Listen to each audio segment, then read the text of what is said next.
Hi, Jen. I know he's. I'm fighting him for this seat. Oh, you are? But there's another. Oh, in front of that date. Go ahead. Okay. Give me some. Perfect.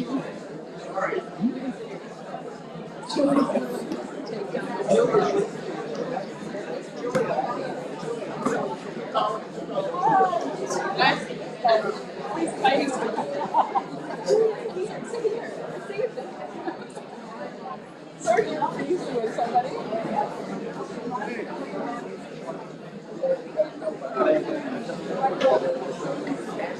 Okay, not. Yeah. It was.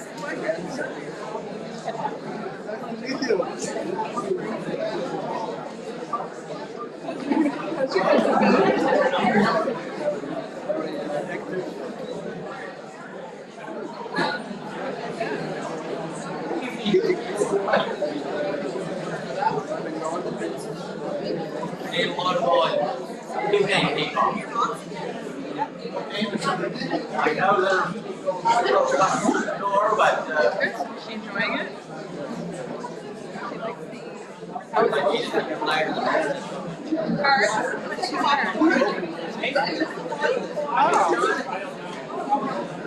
would have been a cultural experience. I think it's going to be a cultural experience for you. I think it's going to be a cultural experience. Well, a little better. Oh, it will.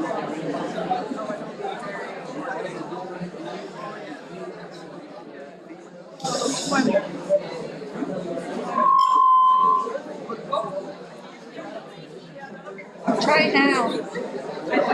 Try it now. Okay. Good evening, everybody. We're having some technology issues. That shouldn't surprise anybody. And I can't fix any of it, so whatever. But it's good to see y'all here this evening. Obviously, there's probably... I'll just start this way because I don't know how many people want to speak, but I'm assuming there's quite a few. So to start it off, I'll call the meeting to order, but I'm going to try for 5 minutes each, and then we'll see how that goes, because whatever, I mean, there's only so much time in a week or a day, but yeah, and we received a lot of emails, texts, letters, petitions, so we have those, so they don't need to all be repeated. But I do assume that many of you will want to have your opportunity to speak to council. So obviously, the consideration of the Village of Chester's secondary planning strategy and land use bylaw to replace existing secondary planning strategy and land use bylaw approved January 28, 2004. That's the purpose of the meeting. I'm going to assume, Mr. Leamy, that this matter is properly before council. I'm satisfied with the board. Oh yes, and I'm supposed to remind you that we're live streaming so everybody in the world can see you. Yeah. So yeah, I have to behave. You'll do it, please, I guess. So I think there are mics available for those that wish to speak. We have this mic and we have a spare mic over here that we can run. Okay. So we start out obviously with the overview. Oh yes, I don't have that online. Oh yeah, we respectfully acknowledge that we live and work in Mi'kmaq as a steward of the ancestral territory of the Mi'kmaq people. We are all treaty people. So, overview by the planner, Garth. And you want this? No, I better keep one. Try this one, yeah. Just in case. I can tell you you're out of order. There we go. Okay. Great. Thank you, Mr. Warden. So I'm just going to flip over to some PowerPoint slides here. For those of you that have been to a previous meeting, some of these will look familiar, but this is a greatly abbreviated version because tonight is it's your hearing. It's your. Excuse me, do you mind just the panel if they could introduce themselves first? There's just an awful lot of us who don't know the faces. Oh. Why don't we really I'm Alan Weber, the warden. I'm Sam Lady. Lloyd Chapman, Councilor Hubbard.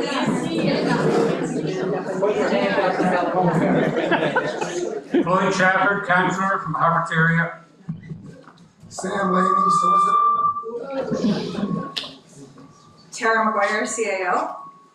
Sharon Church, Counselor. Tina Connors, Counselor, District 6, New Ross. Derek Wells, Counselor, District 3, Village of Chester, and part of the Commons as well. Roger Dino, Councilor, District 1. Abdullah Yusuf, Counselor, District 5, Western Shore, any area, Beach Hill included.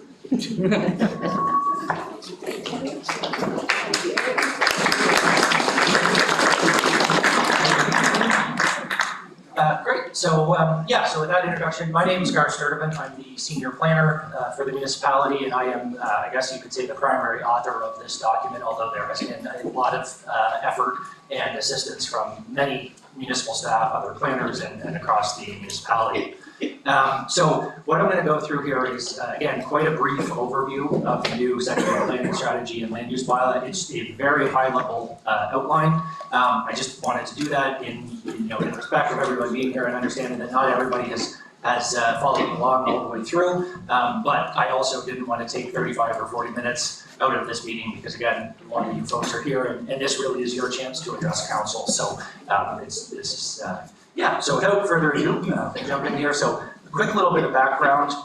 The work on the village plan review began in 2020. That followed up on the completion of a municipal plan review. The municipal plan review is the planning strategy and land use bylaw that covers everything outside of the village of Chester. So from 2014 to 2020, we undertook a review of basically the rules for everything outside of the village, and then the village was next in line. So we began that in 2020. The goal from the outset was to update the plan and to protect the look and feel of the village. We also wanted to maintain a consistent style with the new municipal plan that had come in, mostly just in terms of how the document itself was formatted and how the zones and things like that were laid out. We also, because the current document is now 20 years old, we wanted to address new and emerging issues that had arisen in the 20 years since the document's been addressed. And then also, again, the intent here was not to throw out everything that's been in place. What we were looking to do was review and update regulations that maybe were in place but could be a little bit more effective, or we had heard could use some tweaks. In terms of the public engagement, and I know this is probably quite small, especially for those of you in the back, this is just a synopsis of what we did. There's a lot more details that goes into each one of these bullets, but I guess what you could take away from this is we've done engagement throughout this process to try to get the word out and get feedback and input from community members. Early on, that began as more of open-ended questions about what you like about your community, what don't you like, what issues are you seeing that potentially a land use bylaw could address. In 2021, we did a survey to every household in the village of Chester, and that was hitting into more specific land use issues and land use considerations. In 2022, we had a consultant, Fowler Alton Mitchell, which is an architecture and planning firm, do a specific piece of work study for us, specifically on built form and character. So that influenced many of the architectural regulations that are included in the new land use bylaw. So things like lot coverage and setbacks. And then in 2023, we released draft 1 of the plan. So that was when we had a complete document.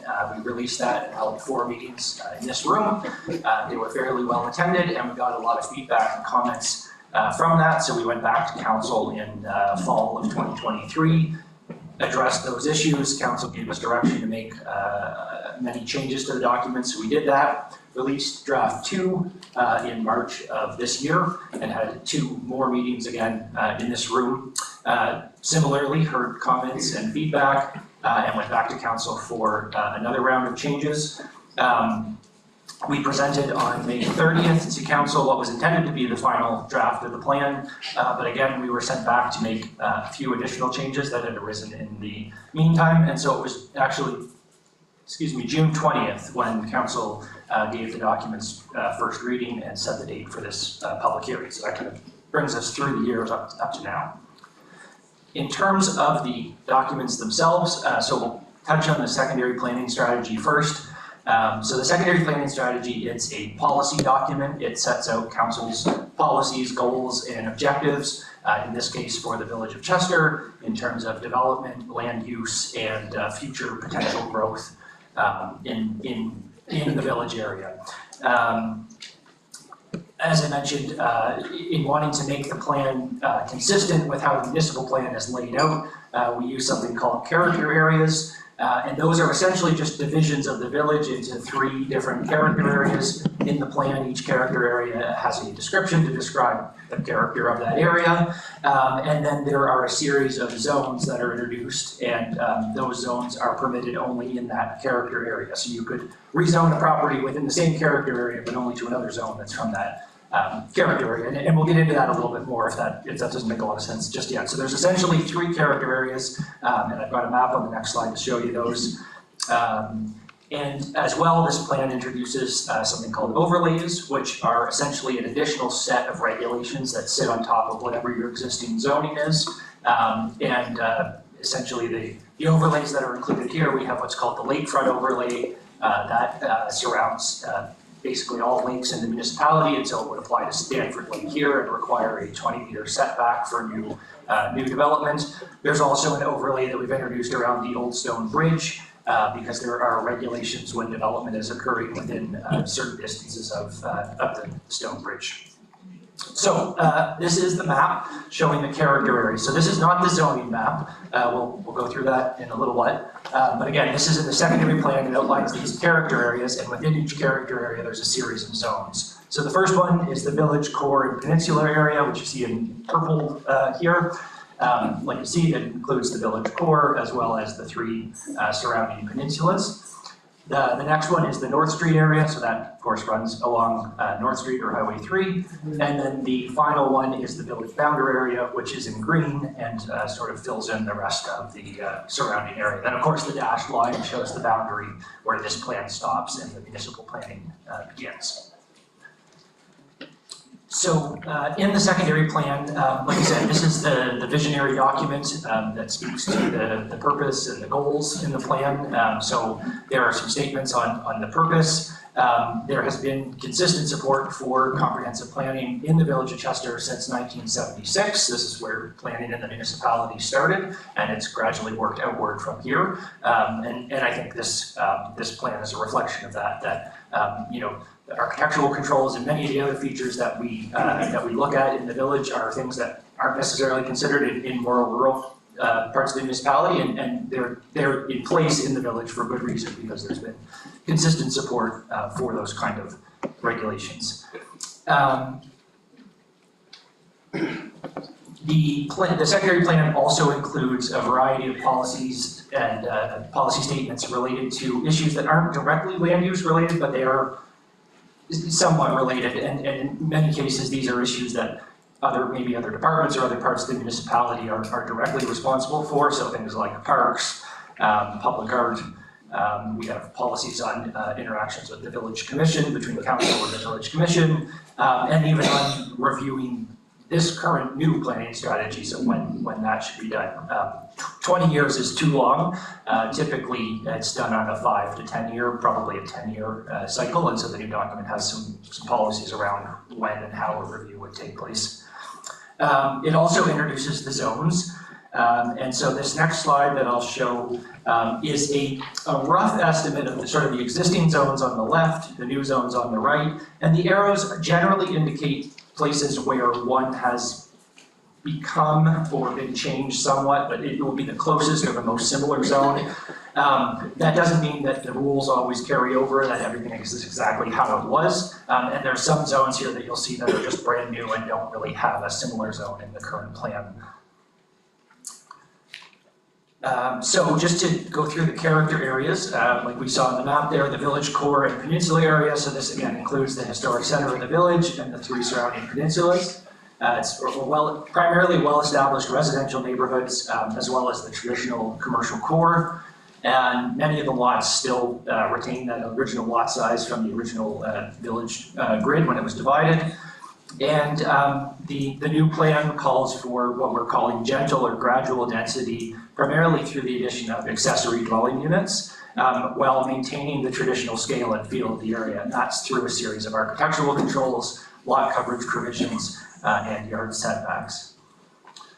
So, like we said, in the village core and peninsula character area, there are 5 zones. So that's the residential 1, the residential 2, core commercial, marine development, and waterfront zone. I'll flip to the zoning map, and this is where you get a bunch more colors. So again, R1, residential 1 zone, R2 in orange, so mostly primarily in the core part of the village here. The core commercial zone shown in purple, and the waterfront zone is the dark blue that you see just around the edges of the water there. The next area we'll talk about is the village boundary area. So this is applied to lands outside the sort of traditional core or center of the village. And essentially there are 3 clusters that are shown on the map. There's a history of mixed use, and in some areas in this character area, some more rural types of land uses have a history, pastures, keeping of farm animals, those kind of things. And so you'll see that here in the light pink. This is the R3 zone. So there's essentially a cluster here, a cluster up at the bottom of Stanford Lake, and then another cluster out on the way out to the golf course. So the R3 zone is actually the only zone in the village boundary area. Most of the other areas have a number of zones in them, but this one is unique in just having that single zone. The final character area is the North Street area. So as I mentioned, that is the lands adjacent to North Street or Highway 3. Obviously that's located north of sort of the traditional core of the village, but it does serve as the main entryway into the village, no matter whether you're coming from exit 8 or exit 7. So in this plan, it proposes a reduced but dedicated area for highway commercial development, and we've also introduced a residential 4 zone, which will allow for a variety of housing options in that area. So in the North Street area, there are 2 zones in this character area, which is the R4 zone and the highway commercial zone.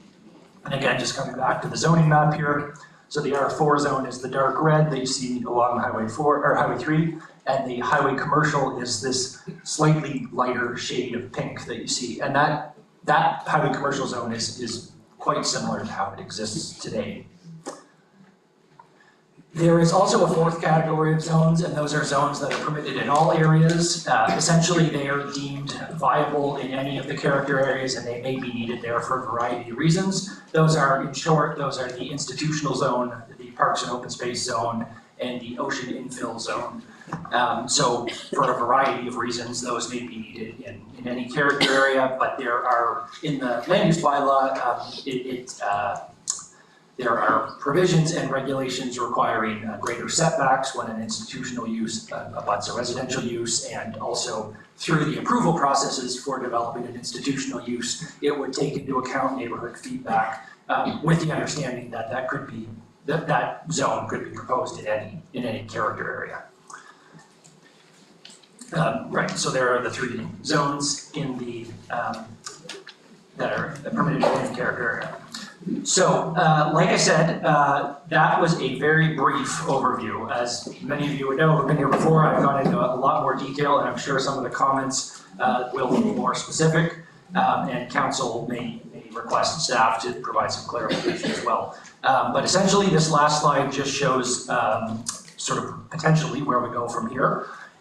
So, overview by the planner, that's what we're doing now. I'll turn it back to the warden to run through the agenda.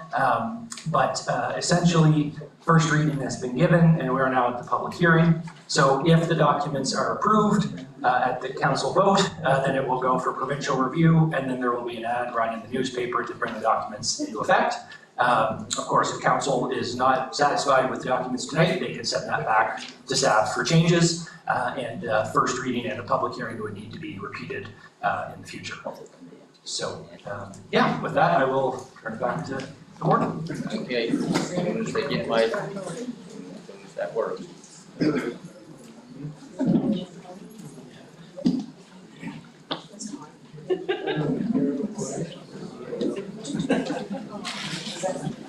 Okay, Garth, it's not working again.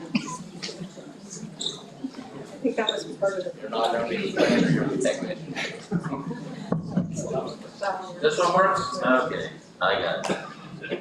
Okay, thank you, Garth, and as I'm sure you're all aware, there's nothing simple about land use policy.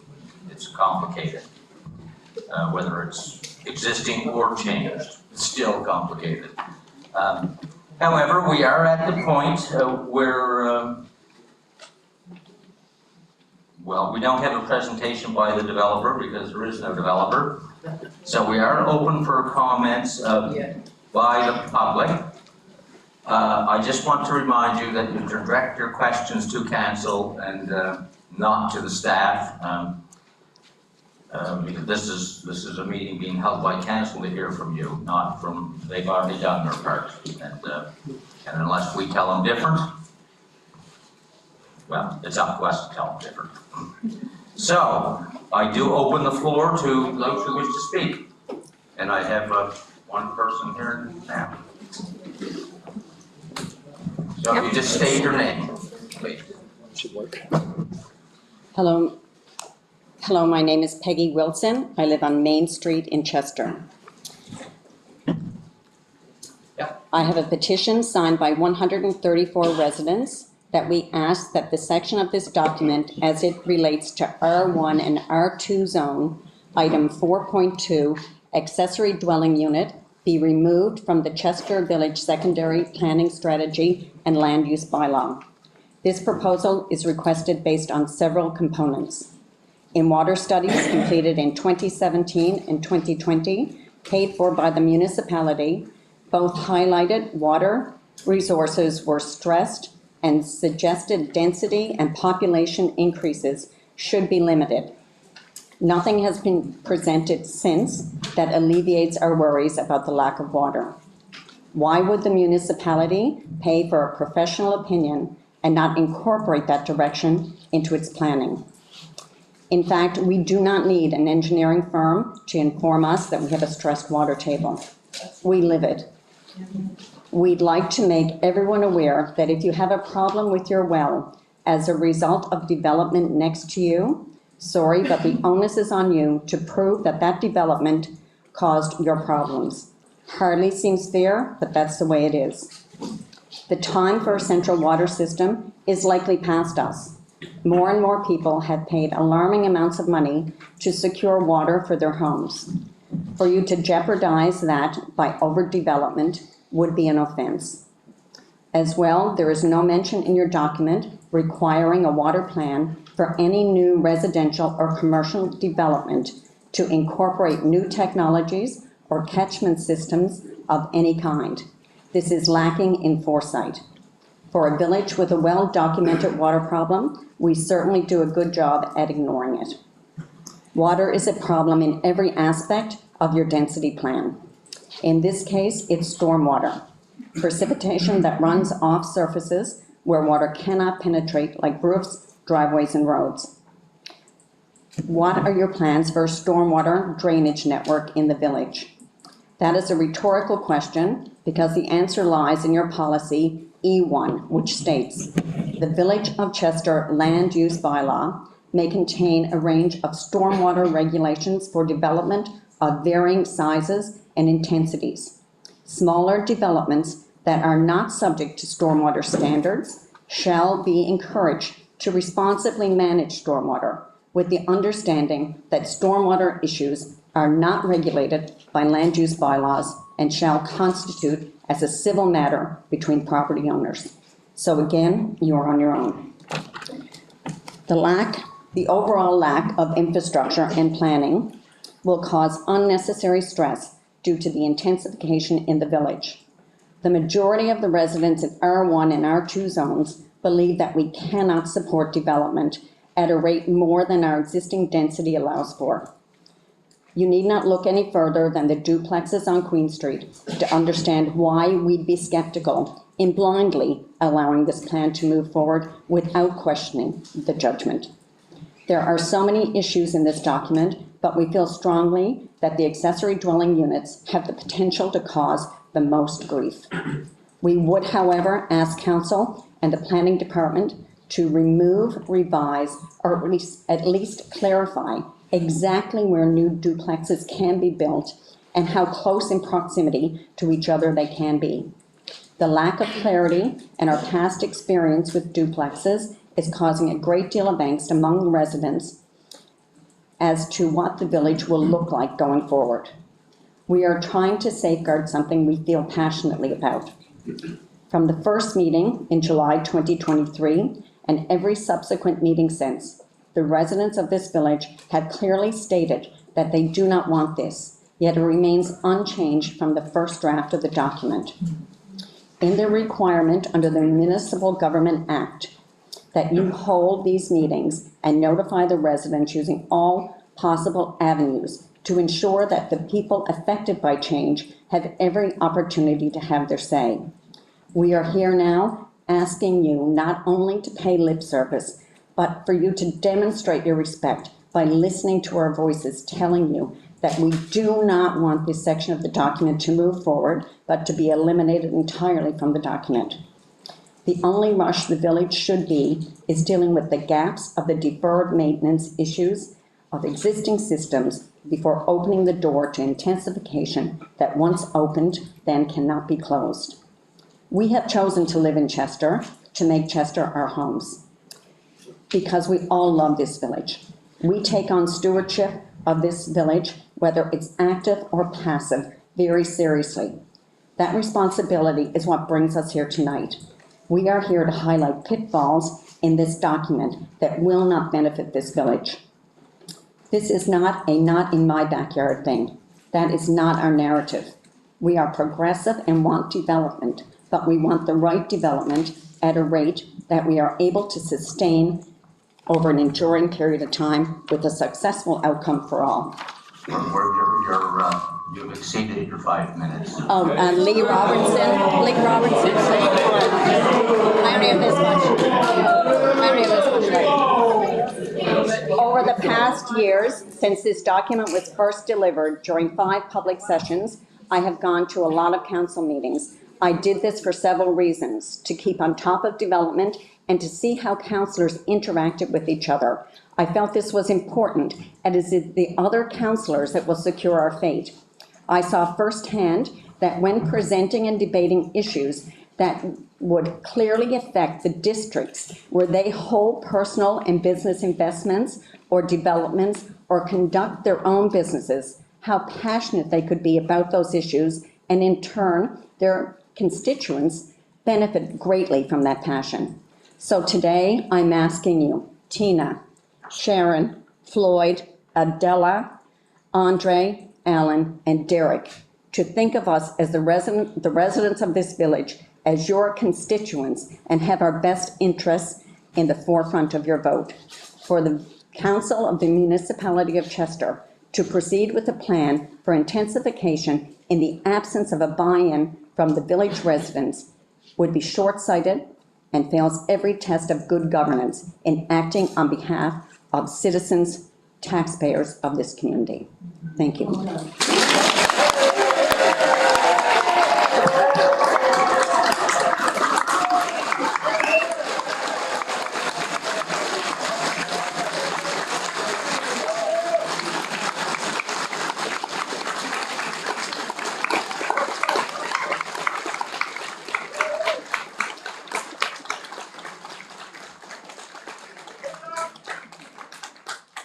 Thank you for your presentation. It was well written.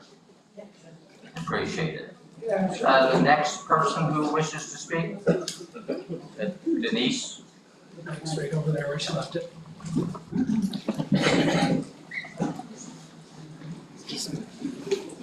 Good evening. I live at 186 King Street. I have a couple questions that I would like to first ask. I would like to see your copy of the municipal housing strategy, that within that strategy should be a strategy for the village. Do you have one? I don't have one. Okay. Is there one that exists? There's no municipal. Okay. My point is that you're doing it backwards. You need to have a housing strategy for the entire municipality, plus for the village, in order to identify what needs there are in those communities. What is the definition in the municipality for affordable housing? The definition is different for most people. The standard is to pay 30% of your income, but that's not happening with the increase of rental and housing prices. But there's also the, middle class people that are also struggling. So a housing strategy is your first step, because the planning and the bylaws should be supporting your housing strategy, not the other way around, that you try to make them, once you pass this document, then you're going to be trying to fit that within a housing strategy, because I hope you would do a housing strategy. Does it make sense? Yes. The other thing, I think you're losing the greatest opportunity, same as with the water. When we had the last time we discussed water in the village, it was during a time that the federal government had funding for water projects. We missed all that. Now, there's lots of money floating around for housing. There's federal and there's provincial. There's nonprofit organizations that are able to access funding. It makes no sense to me that we haven't, in this municipality, haven't even started it. It's in the news each and every day. And I'm sure we even have people that are homeless in our communities. And we have people that no longer can afford rent. A little house that my husband and I owned only about 5 years ago, the rent, it was at $650. We sold it. It's now $1,450. And within 5 years that it changed. We have to be aware of that, and what people are finding it very difficult. So a housing strategy should have different pillars in it, which means those pillars are the areas that you're focusing on. You may have a pillar that talks about funding or help for young couples to buy their first home. You'd have a section on homelessness, a section on affordability, etc. My second question, I'm trying to run through this fast, I'm sorry. I would like to know, do you have a copy of all the inventory properties in Chester that would be eligible for this increase in density? How many are they? Do you have that list that I can review? I don't know, but Tara just mentioned to me that we do have a housing needs assessment. But that's not the same. I appreciate that, but that's not nearly the same as an intense housing strategy where you go out into the communities and you find out what the needs are right in those communities to design your strategy. I mean, we're doing some work on long-term planning with federal funds and things like that, which I know you're aware of. We'll look at the infrastructure needs, the staffing needs, the planning changes, the building permit changes. Yeah, so that would be one section of your housing strategy. But we have started that. Yeah, but is it actually a housing strategy? There is a difference than plucking out different programs. But I'm just suggesting that it is a very important guideline for you to have, is an actual strategy that the community has developed and you've helped them develop it, not you developing it, and then the community has to come out like this and plead for their community and the needs and not wanting some things that you're deciding upon. The other strategy I just want to point out is your environmental strategy. It doesn't connect, you do have one, but it's opposite to what you're doing with regard to planning. There's not a connect. So you can't endorse a global warming and an environmental strategy, then have planning bylaws that are opposite to it. And I'm talking about the water issue and the lack of water and the talk about like I don't know what's happening with that lot that they were supposed to be a hotel. Well, that's going to drain the water. People think there what used to be a stream running there, so they think it's still there. But I spoke to them at Chandler and Davis, and 4 or 5 years ago or more, they had to have a sump pump in the basement. Now it's dry. And that is showing, that's all that stream. So I would suggest that you look at and be serious about the environmental part of this and the greening of the economy, etc., and make sure that your environmental strategy is a part of your housing strategy, even for the suggestions of materials and builds, etc. But it has to come with your help from the community. Now, the last little part is, I know it's difficult when you have a community that's been here for a while, and you have houses that were built many years ago. Now, I recently asked about a nice little shed that I wanted to put in the front corner of my property for my dad, who's now at Shoreham, because that's where he used to do all his carvings. He doesn't have the ability to do them anymore, but I said, Dad, I'll bring you out. We'll have electricity in that little building, and I wanted it in the front because he's not mobile enough to go in the back. And I can't because the bylaw says about not having little buildings in front of your home. However, if you stand in front of our house on our road and look at our house, our neighbor has one which is in the front of our home because their front faces another direction. So I can't have this little building. I can't believe it. And then, because the thing is that even with these density, you don't tell people where the front of their house is going to be built. So I think there needs to be some flexibility built into that plan, that bylaw that's telling me that I can't have this little building tucked in the front corner of our property. And then I go up North Street. I know you put a lot of work in that, but it used to be called a beautification project. That's not beautification. I'm sorry, and I don't know who decided on the metal railings along when you go up the hill. That should be even painted black to look like wrought iron at least.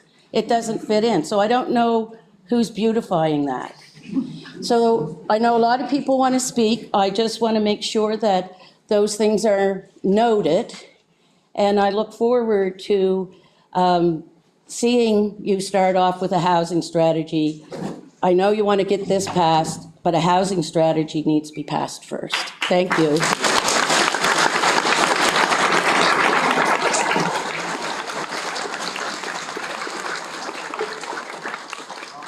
Thank you, Denise. I see another hand up here.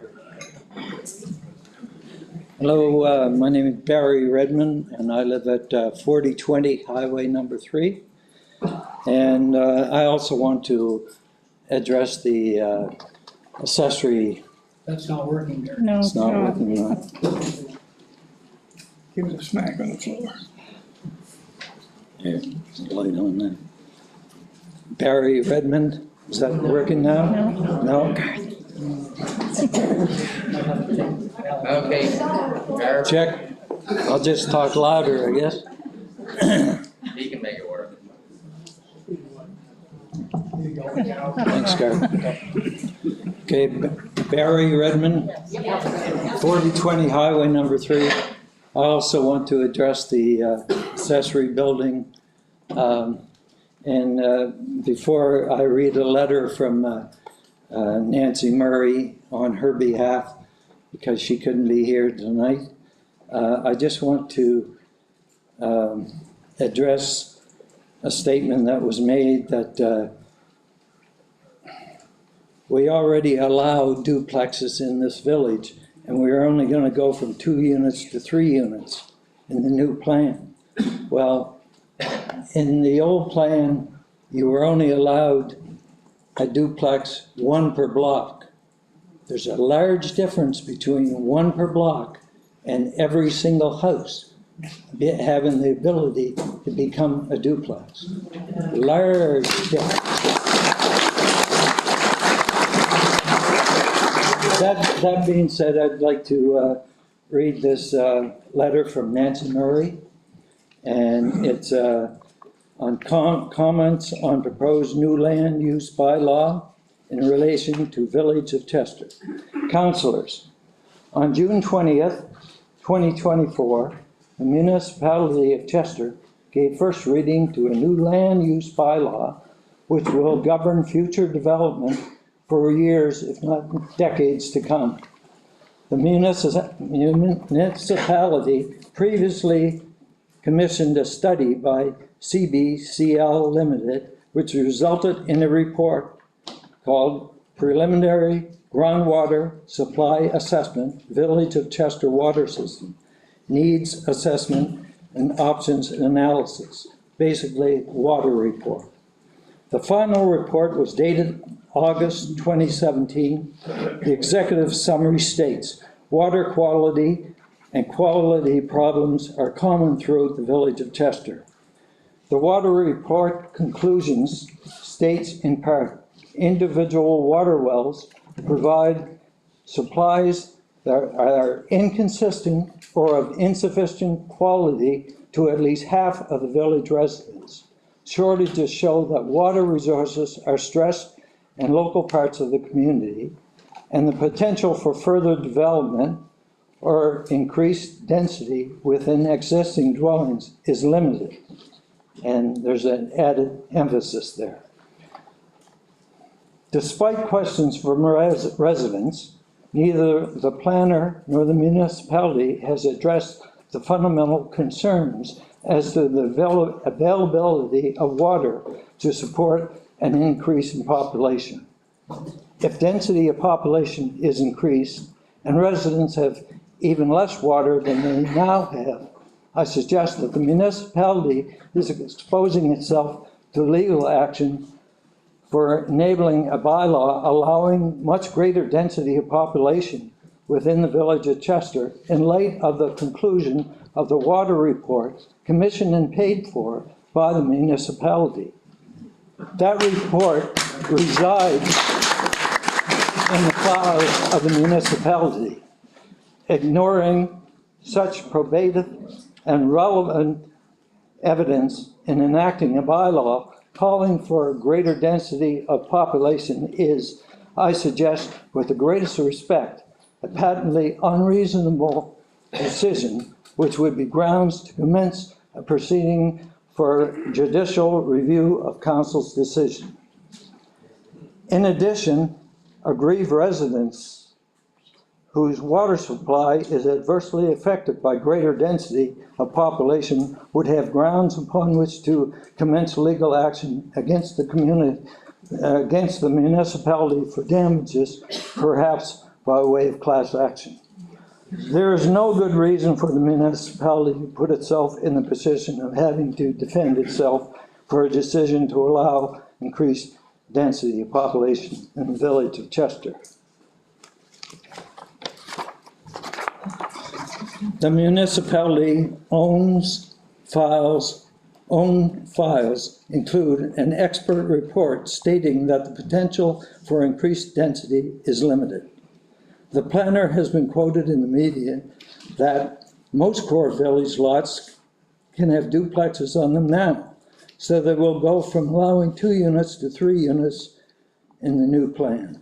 Staff are well aware of the CBCL study and water realities in the village, but the new units would go up overnight and would not go up overnight and are a gradual increase in density. Respectfully, that is an assumption, not evidence. There is no evidence that there will be only a gradual increase in density. Even if there were, there is an insufficient supply of water. That is the evidence. Highway number 103 is twin to Hubbard's. Soon it will be twin to Chester. More commuters will find a home in Chester with its boating, golf, and lovely landscapes. That factor has not been mentioned in relation to the projection of a gradual increase in density. Another quote, we're confident that this is the right level of change for the village at this time, given what we know. Sturtevant said to the media. We are treating it with caution. With respect, I disagree. We are not treating it with caution. We do not know the right level of change for the village, and there is no infrastructure, water, transit, parking to support an increased density of population within the village of Chester. Permitting accessory dwelling units is not acceptable given the look of the village, water, and parking issues. Providing an extra parking spot will not accommodate the common two-car pre-household situation where the ADU is an existing, whether the ADU is an existing dwelling or is a separate building. Chester will be living with this land use bylaw for many years to come. A lot of time and very hard work has gone into this draft, but there is more work to be done. I urge council to reject the provisions permitting increased densification of the village of Chester. Yours respectfully, Nancy Murray. Thank you.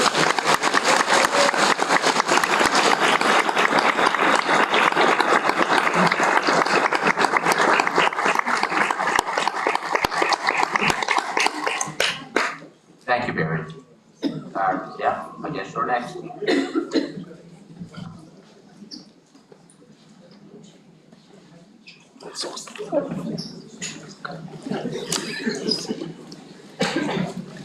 Good evening. Oh, here we go.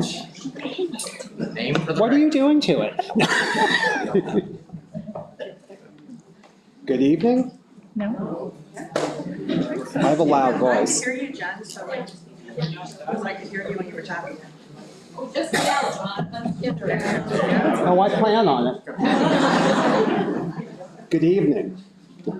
Good evening. My name is Jonathan Leggett, and I live at 75 King Street in Chester and own another property within the municipality in Mill Cove outside of Hubbard's. It is the beginning of July, and my well is almost dry. My neighbor's well dried up 2 weeks ago and now testing positive for E. coli, but not before making them sick. I would like to start by saying I am pro-mindful and judicious development, as well as thoughtfully capitalizing on both our natural and built resources. I am not, however, in favor of the one-size-fits-all plan that this council is forcing upon its residents that threatens two of our most important resources, our precarious water supply and the built heritage and vernacular of the village core. The new bylaws and rezoning of areas in the village, which were not shown on the map. You were shown what they're proposing. They didn't show you what we have already. That's the tale that's told when you see the two overlay maps. So it's quite different from what you saw.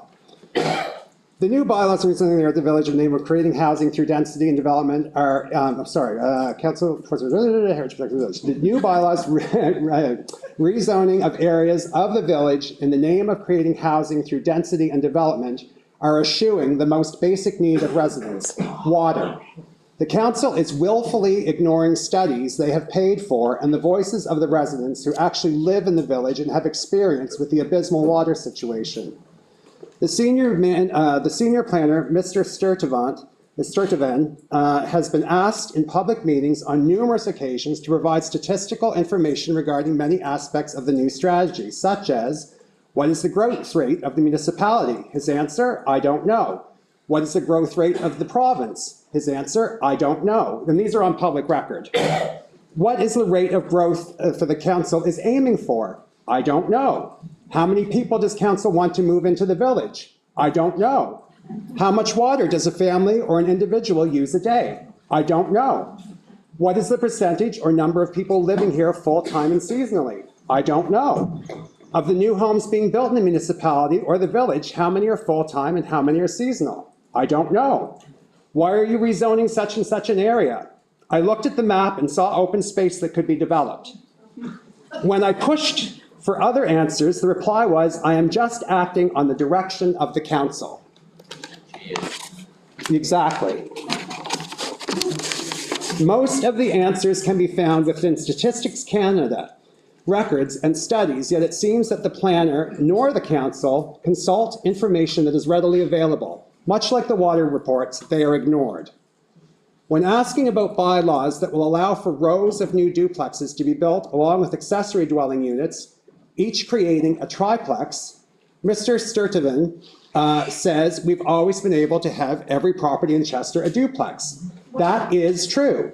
Through conversion, buying and converting a single-family dwelling into a duplex is a much different animal from a developer building 3 or 4 duplexes, now triplexes, in a row. It only makes sense for a developer to do this. Volume equals lower costs equals higher profits. Currently, the bylaw only allows for 1 new build duplex every 90 meters, or 290 feet, which is every block. There are no restrictions in the proposed R2 zoning.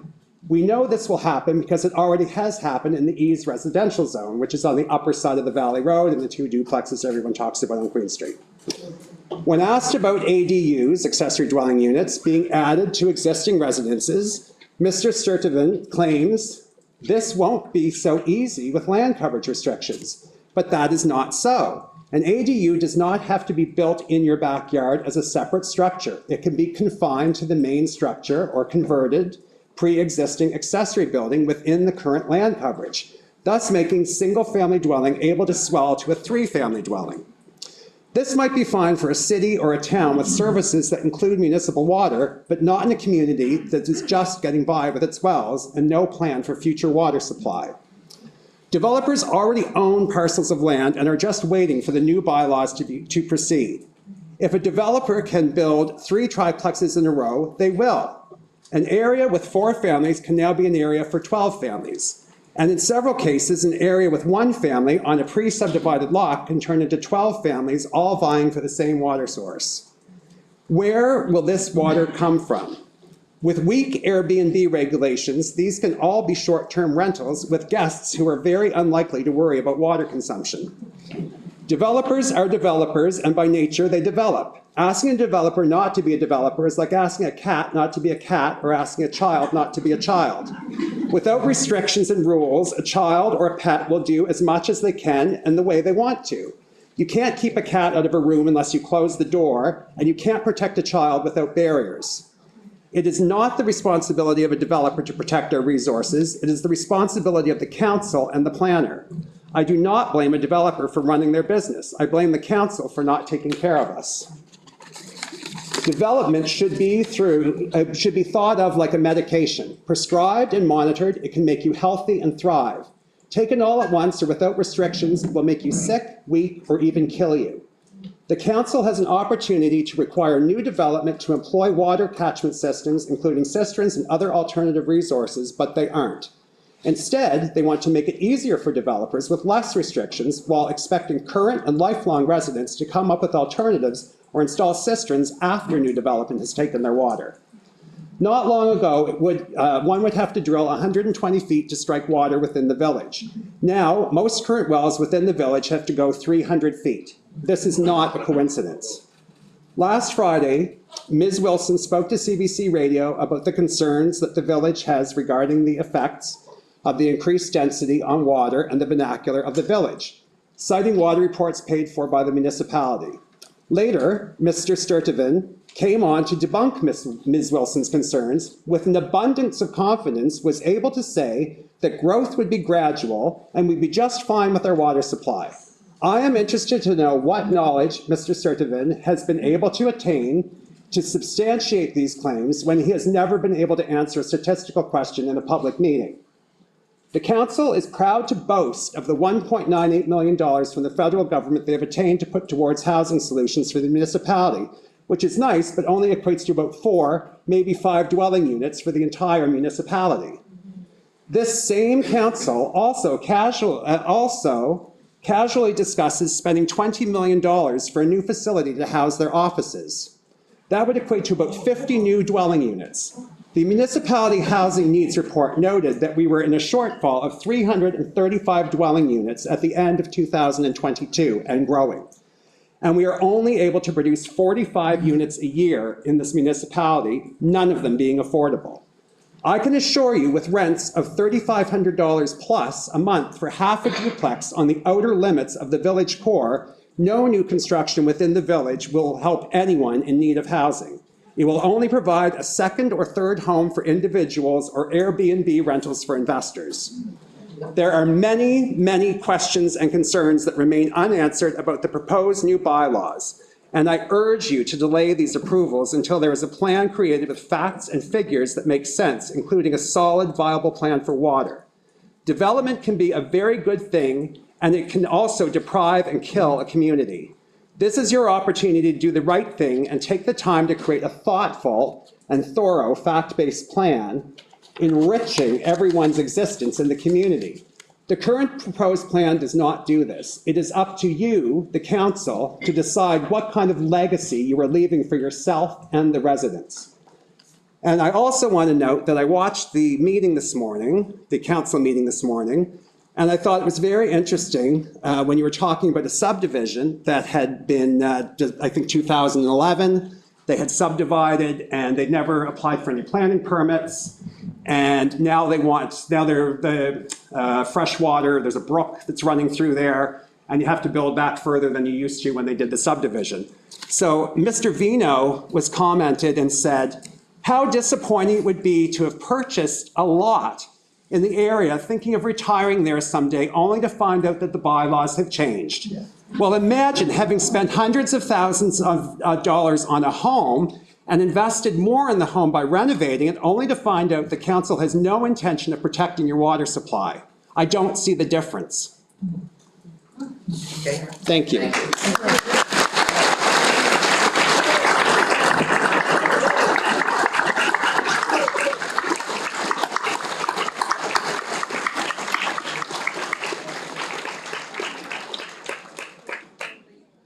Oh, this one, you first.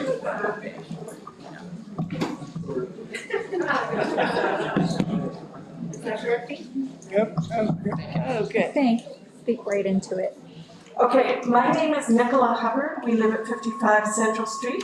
And I really just have a couple of comments, one of which is about water and cisterns. Our second home is in a historic yacht town on the water in Russell, New Zealand.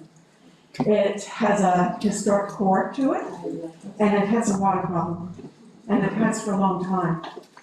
The older homes all have drilled wells, which are called bores.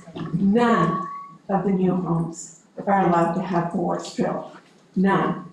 You have to supply water through a cistern. Not only that, you have to supply fire water through a second cistern.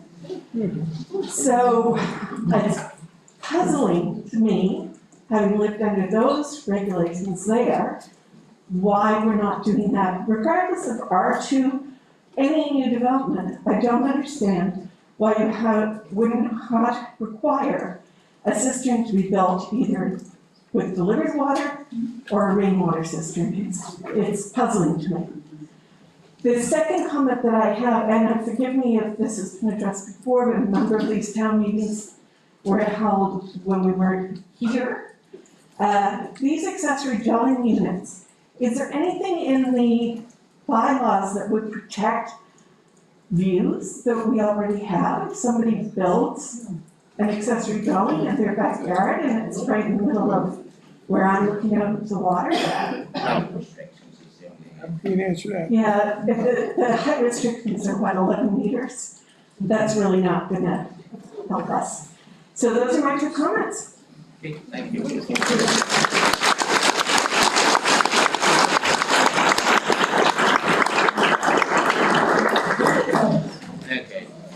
your turn.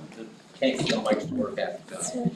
Nicholas Lewin, just really briefly, I think the fundamental thing here is the business of Chester. I think the main business of Chester is in effect tourism, and the charming ensemble of nature and architecture that forms this needs to be protected very carefully. And I think the economic benefits that come from that, I have the impression, are the main source of income to the village. So let's not dilute it with crummy development.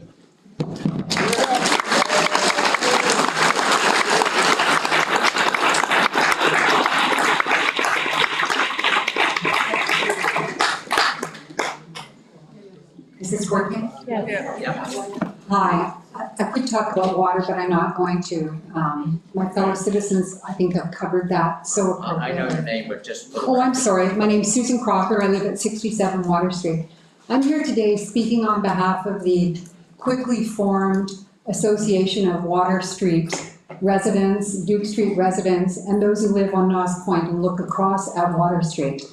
The rezoning in the plan would take Water Street, which currently is a street consisting largely of residences, and turn it into core commercial, which makes no sense whatsoever. It's almost as if no one walked down the street and looked at the fact that the majority of the properties have homes on them that have been there for many, many years, involved incredible investment, involved many full-time and some seasonal residents, all of whom are committed to the community. There's very little difference between Water Street and Noss Point, for example, where you have ocean road houses. That applies, in fact, to most of Chester. So it looks as though the planners looked at the existing map and said, gosh, it would just be simple to color that all in purple. And there seems to be no other reason. So respectfully,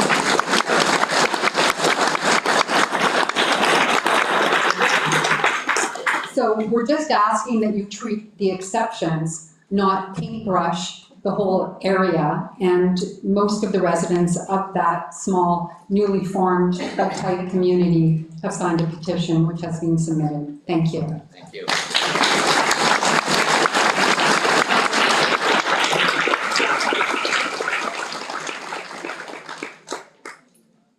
That doesn't work. Next. I see your hand up back there.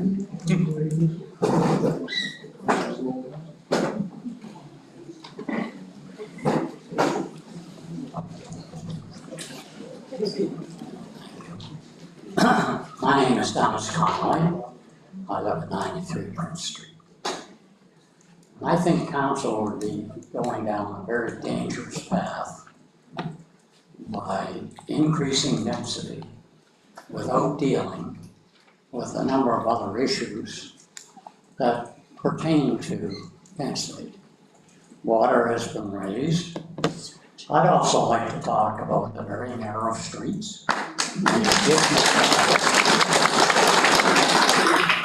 until council is prepared to deal with the open ditches, and the very narrow streets, and I'm surprised that the planners, in even proposing increased density, would be doing that without having looked at the other problems that exist in the village of Chester.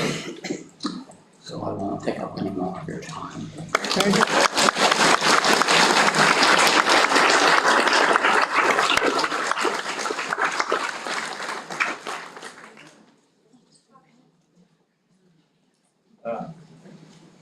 Okay, sir.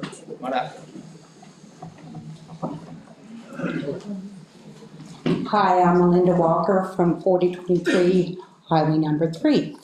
Anyways, Chester has always been my home. There has always been a water problem here. What I can't quite understand, buyers beware, it's not a secret, okay? No, serious. But why are lots being broken down to such small sizes? Why are garages being turned into cottages, Airbnbs? When we know there's a water problem, why is this being allowed? Big question. Can anyone answer it? No. Please, if you can, please do it. Now, this gentleman who said about the narrow streets, again, lived here, 2 cars could pass, no problem. Well, when the shoulder of the road starts growing rocks, so you can't pull over, I thought the Department of Highways owned from the center of the road so far in. Well, why are gardens appearing? Why are trees appearing? That's only a couple examples. If you any of us met up with an emergency vehicle, because maybe your mother was having a heart attack, but I'm blocking that vehicle from going by because someone decides they want a garden on the shoulder of the road. Why is that allowed? Can anyone answer that question? That they belong to the department. Okay, they belong to the Department of Highways, but it's right here in the village. Why is it allowed? Right? We have another thing about water. We have had community wells that have been here for years. Are those even used? Have they ever been used? Fred Armstrong, I believe he knows all about the community wells, right? I think they were even mentioned for use at one time, but I think, I may be mistaken, but I don't think so. It was overlooked. Down by Lordley Park, out on Peak Loop, going back to the Baptist graveyard. There's water there, but why are they not being used? Some of them are filled in, I think. Some are, but there's still some that aren't. And us lifers know about those ones. It just, I had to ask these questions. Here you go.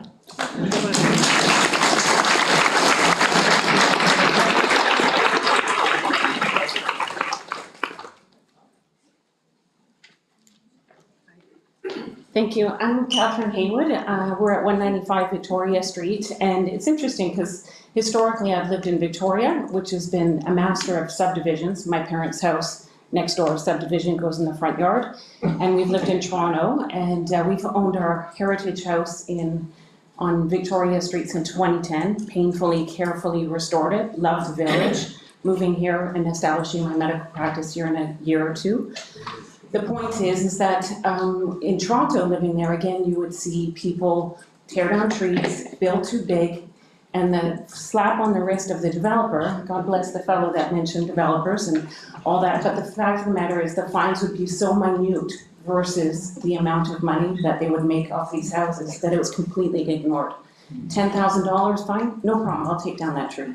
Whatever. So the ramifications for people ignoring all advice from the municipality and then overbuilding has to be significant. Tear it down, take it down, because you look at Toronto, Victoria, and it's been a disaster. Second, so I'm curious about what the actual financial penalties are for people that ignore the bylaws that the council establishes.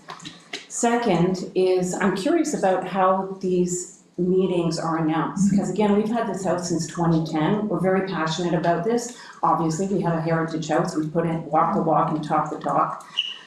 But we looked in the mailbox today and saw the notice. My husband looked in the mailbox 2 days ago, no notice. We've never known any of these discussions to be going on. So I'm curious about how you guys are informing residents and how we can stay better in communication, because it's been a surprise to us when we saw the notice. Absolutely, we're coming. Thank you.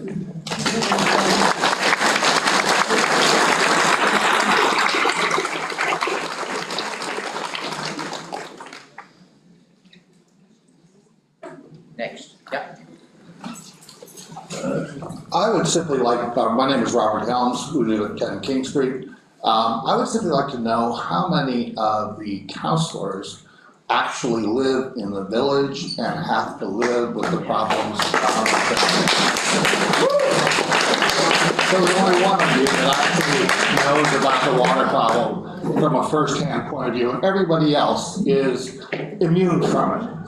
And so you're basically going to impose more density on us, and therefore more demands on the water on us, despite having a water supply report that says that water supply is a major issue.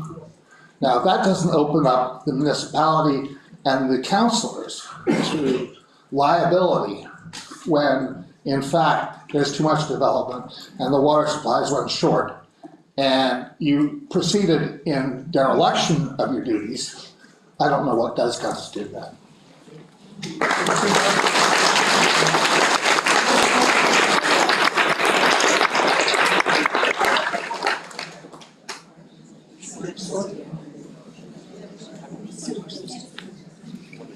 Can you hear me? I'm going on, but my name is Frank Mesker. I live at 18 Freedom Hill Road on the peninsula.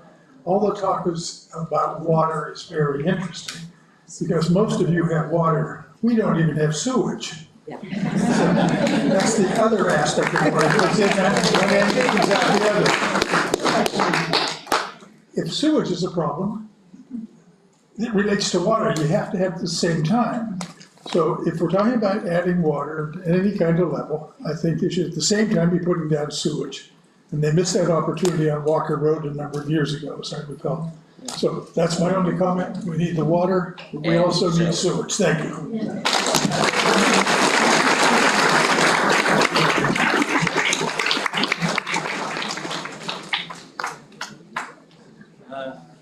Anyone else? I think you covered Thank you, council, board members. I don't want to dwell on the ADU and the accessory dwelling units issue because it's going to be to death. Brad Heisler. Brad Heisler. That's another. Anyways, the way I've been calculating the numbers here with the ADU, if you have a 75 by 100 foot lot, it gives you 7,500 square feet. You can build a duplex and an accessory dwelling unit, because if you jiggle the numbers around, you can do that. And you can also put a bonus accessory structure on there and add a shed or two. So that gives you 4 or 5 buildings on 75 by 100 foot lot. That's pretty small. That's, Garth and I discussed it. You gotta juggle the numbers, but you can do it. And that's what developers do. You know, so I could sell my backyard, put a fence up, and all those buildings could go up. Another issue is that the accessory structures are very close. They're only less than 5 feet from the property lines. That's an issue for fire. And the height, you're talking about a height bonus here in some districts. There'll be a height bonus. You've already changed the way you measure buildings, so there was already a secret height bonus went down. Yeah. However, you're talking still about adding, for certain structures, height. The reason we have the height restrictions now is because the fire department can't handle the height of the buildings if they are to go in a fire. And we all remember the Playhouse fire, how lucky we were there because of buildings being so close together. So you have less than 5 feet for your accessory dwellings. That's too close, but if you want to make it easy, and I think everyone in this room would agree, just get rid of the accessory dwelling unit. Just take it out. No one wants it. Okay, now I want to go to the core commercial. I'll get my notes here. The core commercial, which goes from the Valley Road, from the 103 Valley Road in, that was already mentioned before. But in the core commercial, you want to allow restaurants and bars. It says that's what's in your document. Now, I remember council was more than helpful back at the marine industrial area to try to calm that down when there was a mention of restaurants and wedding venues and things like that. I don't think that's what we want on the Valley Road. I think that's a big mistake. So I would ask you to strike restaurants and bars from the core commercial. And if you would consider just getting rid of the core commercial because it's all residential. Thank you very much.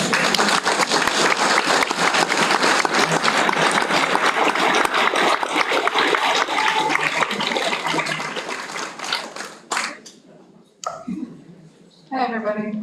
My name is Rebecca McCarthy. I am not a homeowner in Chester, and God help me, I don't think I'll ever afford to be.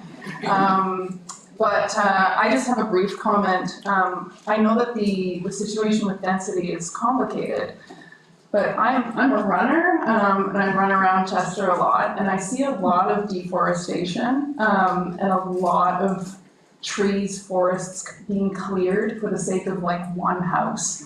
And then, I mean, if you see when it rains, the water just washes right down into the ocean.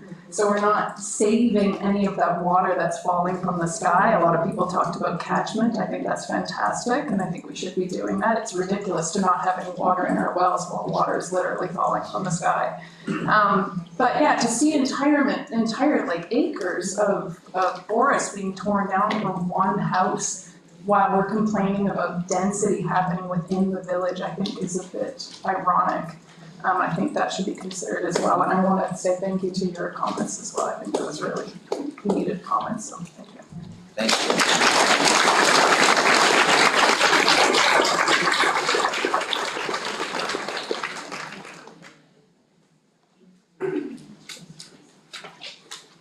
Good evening, my name is Christian. We live on Regent Street. We moved here from the Greater Toronto area about a year ago. We moved here for a reason, and I kind of wanted to build on what Nicholas said earlier. I don't know who has been to Toronto in the last 8 years. I don't think that a village like Chester will fix immigration and other errors that are being made somewhere else. And building like 5 duplexes or 50 or 25 or whatever the number would be will not solve the problems that are being created somewhere else. That's not getting ourselves. And then I'm wondering, we're probably gonna wait for a family doctor for like 5 years. Infrastructure in terms of doctors and all these other things, it's another area to consider, right? So, thanks a lot. Thank you.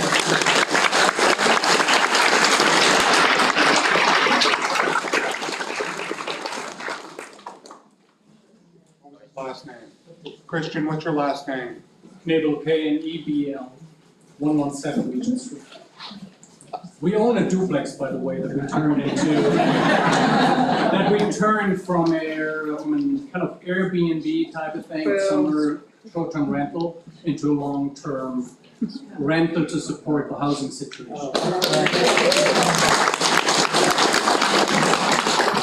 Hi, my name's Amber Petty. I live at 3870 North Street in the village. I'm a renter. So I just wanted to say I appreciate everybody mentioning obviously the water, the road width, the emergency services, the doctors.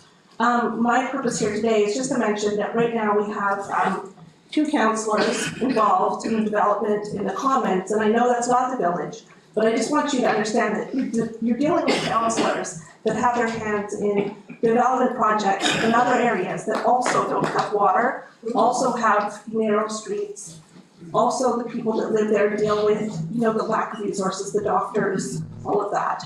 I don't want to take up too much time, but I find it to be totally inappropriate, particularly having, my own councillor, Derek, who's the councillor for the village of Chester, and some areas in the Commons, he said. You're being inappropriate if you want to discuss land. Straight ahead. Oh, I am? Okay, well, I've basically said what I wanted to say. I just want you to know who you're dealing with. You're dealing with pro-development councillors who have their hands in projects. Maybe it's not in the village, but it could be once these things pass, right? So just keep that in mind. Thank you.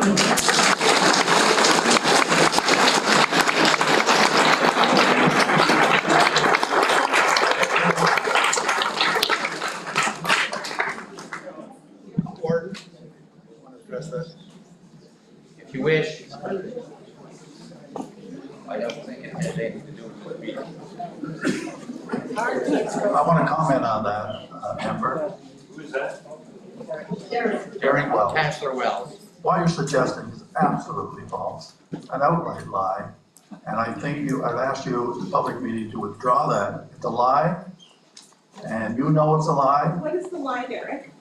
Were you the lawyer for the deal between Andre and John Risley or not? Were you a lawyer involved in that deal? Okay. What lie am I saying?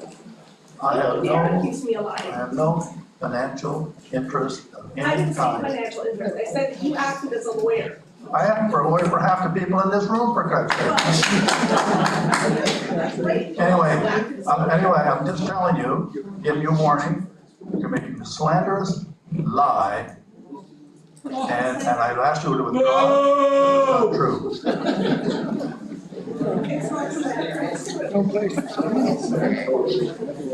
We're getting a bit off topic. anybody else want to speak to the land use proposal? I have one quick follow-up. Yeah.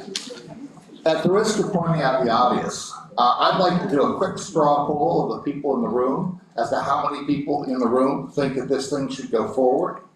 All those in favor of it going forward as it stands, raise your hands. I don't see any hands in the room at all. And there's got to be 100, well, what, like 200, 250 people here. So the sentiment of the village is that this should not go forward as proposed.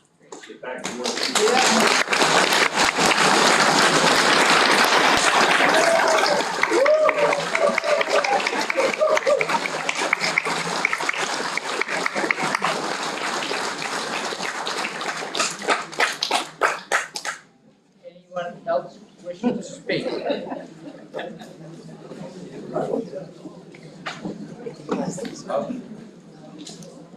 Okay, then, public comments section is closed. And we're now on to,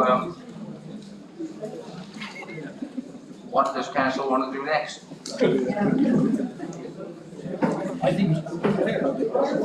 And I don't know what the rest of council thinks, but it seems to me that we're not in a position at this moment to move forward with this. We need to have further discussion, but I know that I would not be in support of a motion to adopt, that's for sure.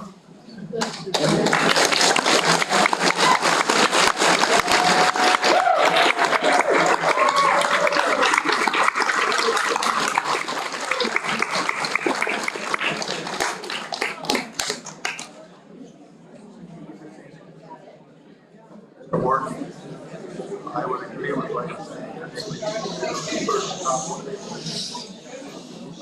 The agenda says decision of council or affirmative decision. And I suggest we are deferring it and that we need to have a special council meeting to discuss, okay, what's our path forward from here now that we've heard all this. That's the purpose of these meetings, is to hear from the public. That's what we've done. And now we have to decide, okay, what's the next step for council? Agreed.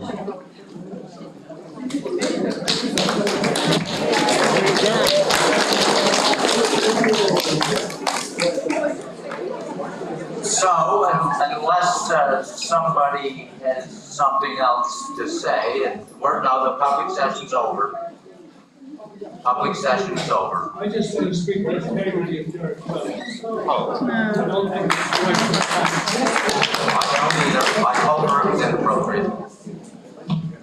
Yeah. So, I guess I mean, I've heard from Derek and you've heard from me, but it seems to me that we need to defer a decision and have a further discussion at council to determine what our next steps are. So a motion to defer? Second. Discussion? All those in favor? Discussion?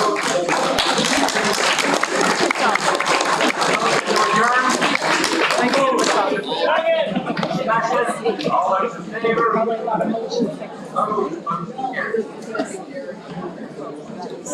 And I realized afterwards I took my back on the people supposed to. I could say I was like.